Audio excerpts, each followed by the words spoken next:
Assalamu alaikum. Il s'agit dans cette vidéo de la notion de pH.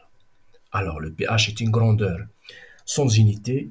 C'est une grandeur qui permet d'indiquer ou bien d'évaluer l'acidité et la basicité d'une solution. Le pH est une échelle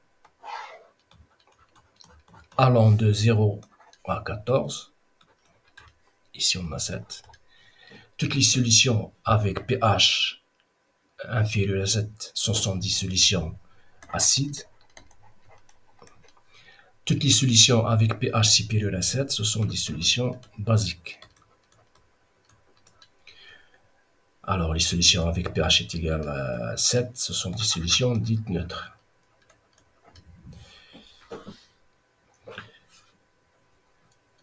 Le caractère acide et basique est plus important dans les extrémités de cette échelle.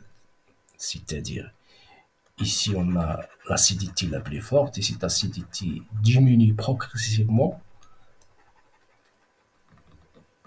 jusqu'à la valeur de 7, c'est-à-dire jusqu'à la solution neutre.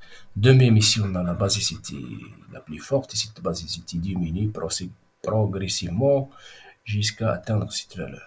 Ici, la solution neutre.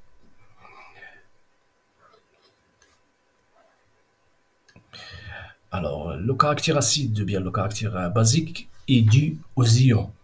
En effet, l'acidité est due aux ions H+, et la basicité est due aux ions OH-.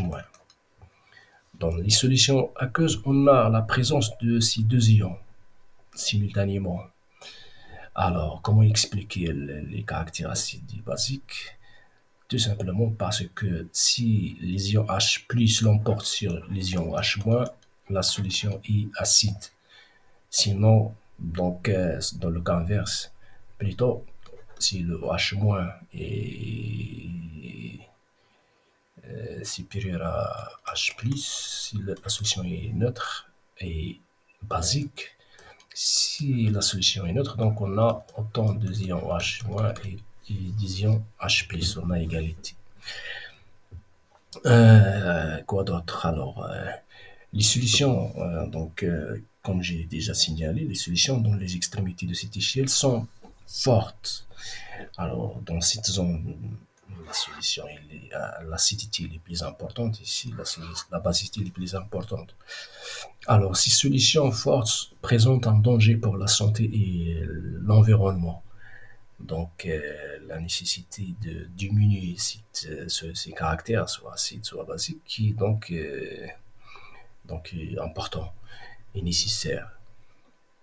Alors, pour abaisser l'acidité et la basicité, il suffit de mélanger avec l'eau distillée. Alors, cette opération s'appelle la dilution. Maintenant, qu'est-ce qu'on va faire? Donc, on va voir l'évolution du pH au cours de la dilution. Ou bien, d'une autre manière, voir l'effet de la dilution sur le pH. Alors, on va prendre le cas de l'acide. On va commencer par le cas de l'acide. Donc, on a ici, donc, je vais faire une projection si vous voulez. Donc, ici, 7. Alors, ici 14. Alors, lorsqu'on fait la dilution d'un acide, donc l'acidité va diminuer progressivement, comme on a dit, et le pH augmente pour atteindre une valeur limite qui est égale à 7. Alors, une valeur est égale à 7, c'est-à-dire une solution neutre. Alors, pratiquement, mais en réalité, ça veut dire l'abondance de l'eau distillée. Donc, l'abondance de l'eau distillée, ça veut dire l'eau distillée, donc c'est une solution neutre, donc avec un pH égal à 7. Dans le cas de la solution basique, donc lorsqu'on fait la dilution, bien sûr, la basicité diminue et le pH diminue aussi pour atteindre une valeur limite qui est égale à 7, c'est-à-dire une solution neutre, donc ça veut dire l'abondance de l'eau.